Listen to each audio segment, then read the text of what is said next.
Hi, everyone. I'm Jay Pushkar for the Black and Gold Nation, joined by Andrew Stockey, Sports Director of WTAE, affiliate down in Pittsburgh. And Andrew, first of all, the big news as we arrived here at Gillette Stadium, Antonio Brown now a Patriot. What happened? This has been a stunning 48 hours. I mean, Thursday he gets in a verbal argument with his general manager and threatens to hit him. On Friday, he apologizes to the team, apologizes to Raider Nation, says, "I'm happy to be with my teammates," asks for his release this morning, and then tonight, he's a Patriot. It's the most bizarre thing I've ever seen.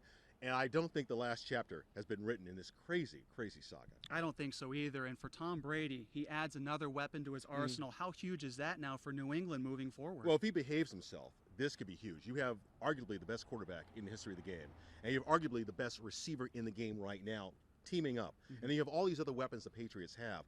The big question is, will Antonio Brown fit into that mold of putting himself behind the team? This is a team-first concept. That's why the Patriots have won 6 Super Bowls. Can that work here with Antonio Brown? The Antonio I've gotten to know over the last couple of years, no. The Antonio Brown I got to know the first 4 or 5 years he was in Pittsburgh, yes. So that remains to be seen. And let's talk about the Pittsburgh Steelers now. They're getting ready to face the defending Super Bowl champs. And I got a different feel at camp this year that, all those bad seeds are now out of camp, and we've already mentioned who one of those players were. Did you get that same sense down at Latrobe and even throughout the preseason that this is a different locker room now? It's very quiet. It's very professional. I think everybody is happy to be there. There's no drama. They're not talking about other players and who's doing what off the field. So it was a very good training camp, a very good preseason. I think the tools are in place for the Steeler team to be successful, but then again, how do you replace the best receiver in football, the best running back in football, arguably, and say you're a better football team? That's the question. And we didn't really see in the preseason where this team is, especially offensively.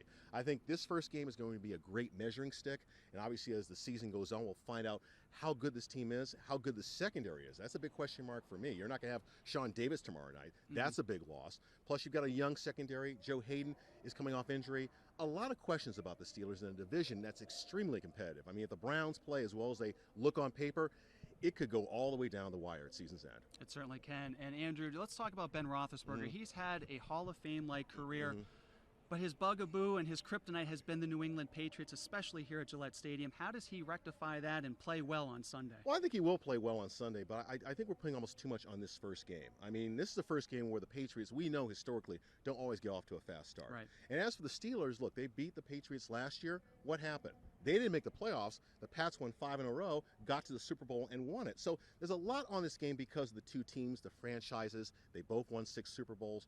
But in the grand scheme of things, it's not this game that will determine how good the Steelers are or how good the Patriots are. It's what happens the following 15 weeks. This is a good measuring stick, a good starting point.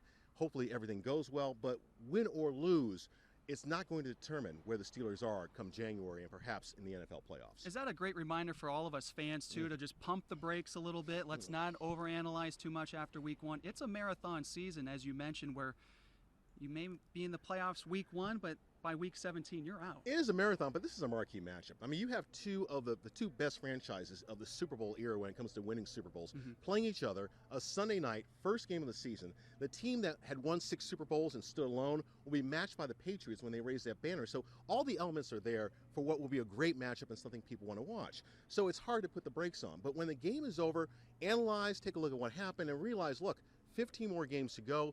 These teams will not face each other again unless they go to the Super Bowl or excuse me, the AFC Championship game. So just enjoy the night. Let's see what happens. Let's see where these two teams are injury-wise coming out of this game, and then move forward.